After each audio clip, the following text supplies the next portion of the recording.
6:30 ng umaga. Day 3 tayo mga kalapatids ng sinasagawa nating summer training camp para ihanda itong ating mga alaga. Lalo na itong ating ibon na ito na pang summer na ililipad natin sa nalalapit na summer race. Gayun din, hinahanda rin natin itong ating mga young birds na ito para makapondo na tayo pagka dumating yung panahon na sila naman ang lilipad, na hindi na tayo mahihirapang ihanda etong ating mga alaga. Good morning sa inyo mga kalapatid. Samahan niyo ako dito sa panibagong episode natin. Patuloy pa rin na ating tatagtagin etong ating mga ibon na ito para batakin, palakasin yung kanilang stamina. So tara, sa umagang ito magpaparonda na tayo. Sige. Tapos bubuksan natin. Sige. Ay hina pa reaction itong mga ibon natin mga kalapatids. Yun, medyo sumikat na ang haring araw at napakaganda ng panahon. Sigurado mamaya mainit na naman. Ingat-ingat mga kalapatids. Huwag kalimutang uminom ng maraming tubig. Mahirap na.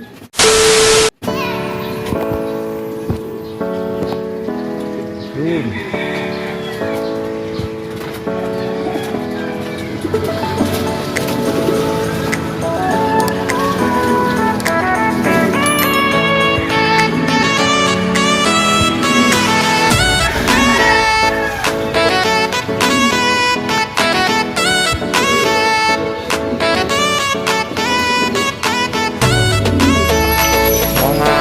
Ranging na yung ating mga ibon.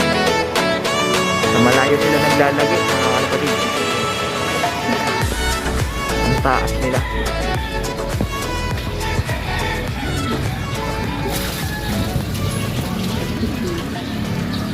Sana tumagal sila ngayon mga kalapatids. Ang ibibit nilang oras ay 17 minutes. Hindi na natin sasama yung oras ng lipad nung dalawang ibon natin na late na umuwi kahapon ng umaga. So 17 minutes yung ibibit ng ating mga alaga para sabay-sabay silang umuunlad. Doon naman sila sa gawing doon mga kalapatids. Layo. Sana magdayo sila.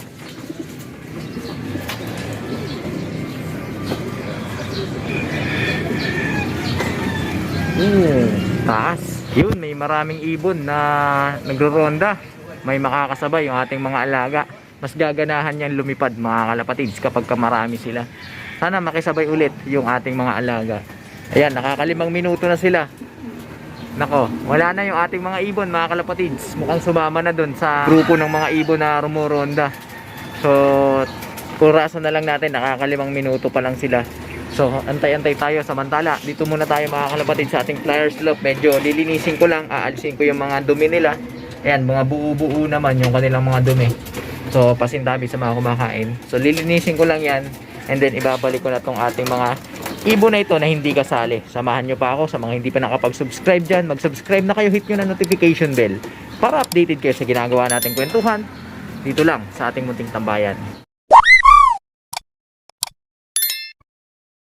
Update tayo mga kalapatid. 17 minutes na. Simula nung pinakawalan natin yung ating mga alaga. Hanggang ngayon, hindi pa rin sila nagpapakita mga kalapatid. Sumama dun sa grupo ng mga ibon. Maganda yun para tumagal yung liparan nila. So antayin na lang natin. Update tayo mga kalapatids. 20 minutes nang lumilipad yung ating mga alaga. Hanggang ngayon di pa rin sila nagpapakita. Magandang senyales yan na unti-unti na silang lumalakas mga kalapatids. Pwede na! Pagka ganyan nga performance nila, tinitigil ko na yung pagpo-force fly mga kalapatids. Hindi na kailangan force fly yan. So siguro sa mga susunod mga kalapatids, magsi-self toss na tayo. Dahil kita nyo naman, nagre-ranging na yung ating mga alaga. Sa 3 araw na ginawa nating training sa kanila, mukhang bumalik na yung rhythm ng kanilang stamina, ng kanilang paglipad. Kaya ayan, malakas na sila uli sa liparan mga kalapatids. Bola lang yan. Nasa na kaya yung mga yun? Ayan nyo, at may pasok pa tayo sa trabaho. Antay-antay tayo mga kalapatids. Pagka dumating, papatukain na natin para makabatchi na rin tayo. A few moments later. Wala pa rin yung mga ibon natin mga kalapatids. Tignan nga natin dito sa tinatambayan nila. Yan, wala dyan. Hanggang ngayon di pa bumabalik. Mga napasama, napalayo dun sa grupo ng mga ibon na lumilipad. At time check tayo. Tignan nyo, mag 30 minutes na sila na lumilipad. Ayun, may ibon na dun. Baka kasama na doon yung ibon natin. Ayan na mga kalapatids, nagpakita na rin sa wakas. Kaya lang, kulang sila ng isa. Tatlo yung ating ibong nagpakita. Time check. 30 minutes na silang lumilipad. Saan na yun? Pagka dumapo, papasukin na natin. May mga nagtatanong sa atin kung ilang buwan na yung ating mga ibon na to. Yung iba-iba ng edad to mga kalapatids, pero pinakamatanda dyan is magpo 4 months yung ating pang summer. Kumbaga, yung pan summer natin, malakas ng rumonda yan ng mga nakaraan. Kaya lang, gaya nga ng alam ninyo, nag-force feathering tayo sa kanya. Binunot natin yung mga bagwis niya, kaya talagang hindi siya pwedeng paliparin. Hintay natin na tumubo yun ng halos 2 buwan. Kaya natenga siya dito sa ating kulungan ng 2 buwan. Walang lipad. So natural, maninibago yung stamina nun pagka pinalipad natin agad. Kaya nagsimula tayo sa basic. At para makita rin ng ating mga kanubi, ayun, humihiwalay na yung ano natin, pang summer natin. Andyan na, 4 na sila, kompleto na uli yung ating mga alaga. Hintayin na lang natin silang bumaba mga kalapatids. Ayan, lampas na 30 minutes. Mabilis yung progress ng kanilang flying time o low flying time. Dahilan kung bakit natin pinadaan sila sa pinaka basic. Simula dun sa day 1 na pagpapalipad sa kanila, 10 minutes nagsimula tayo. Unang-una, meron tayong young birds na isinabay sa kanila. Naku, ayun pa, mukhang magdadayo pa mga kalapatids. Ayaw pang bumaba. Tingnan nyo. Formation agad sila. Ayan, sila mukhang iisa pa. Balik tayo sa usapan mga kalapatids. Yun nga, meron tayong isinabay na young birds doon, yung ating black check.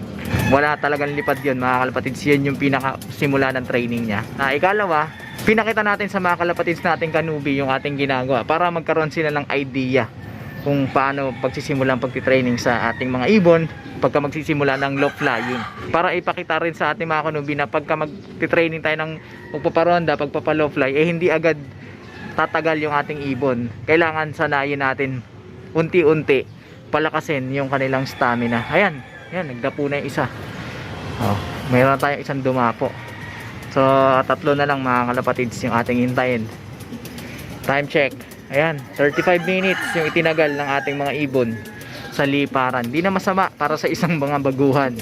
Mga kalapatids na kanubi, pagka yung ibon nyo ay napabatcher nyo na, kumbaga marunong nang pumasok sa trapdoor at umuwi na sa kanyang kulungan, 1 month old hanggang 3 buwan, yan, kalakasan yan, lumipad. Samantalahin ninyo yan, dyan nyo batakin yung kanilang stamina, dyan nyo i-training yung inyong mga alaga. And then kapag ka nagsimula na mag-molt yan, pwede nyo nang, kung ililipad nyo sa karera at meron kayong schedule na sinusundan, pwede nyo nang tanggalan ng bagwis yan, gaya ng pag-force feathering mga kalapatids.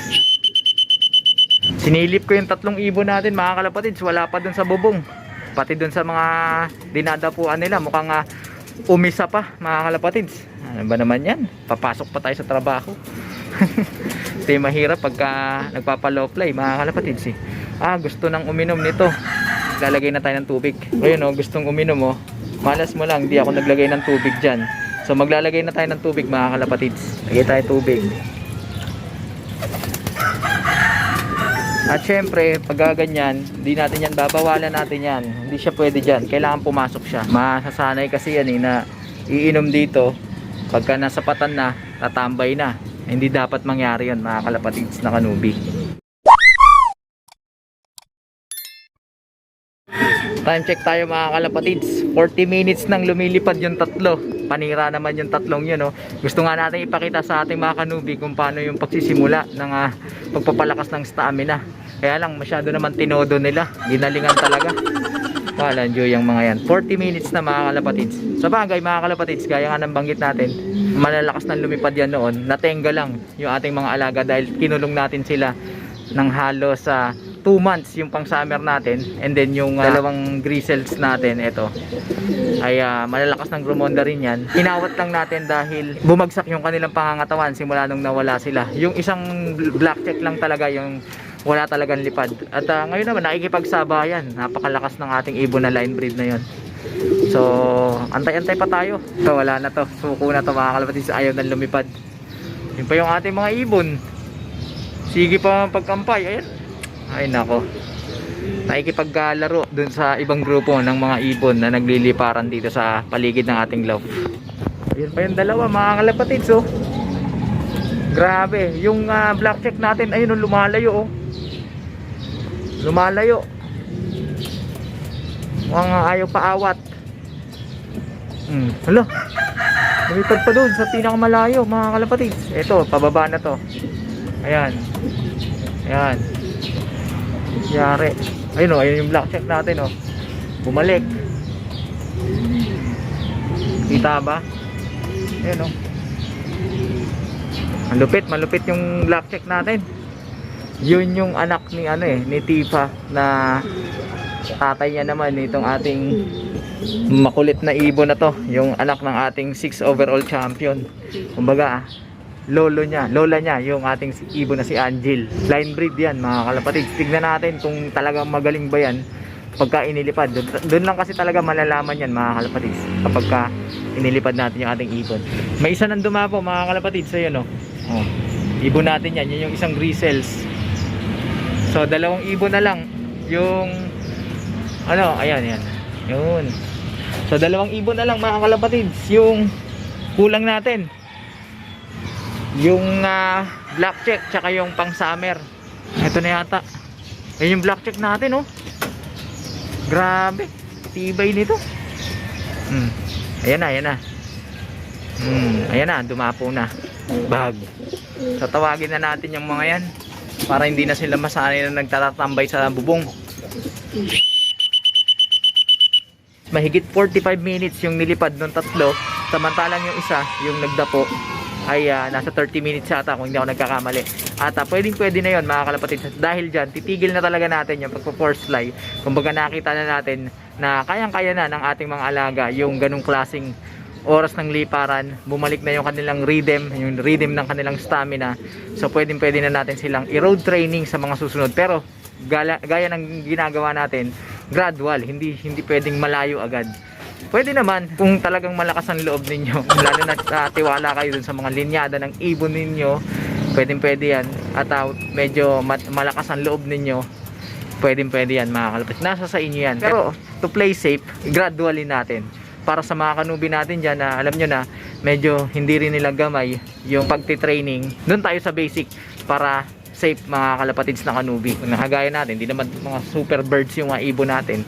Kumbaga may hinang nilalang lang to, hindi naman to top of the line, kaya dinadaan natin sila sa, at para rin makita ng ating mga kanubi yung ating ginagawa na pagtitraining sa ating mga alaga. So mga kalapatids, hindi ko na patatagalin to, ayaw pa nilang pumasok, nagbibilad pa sa araw sa taas.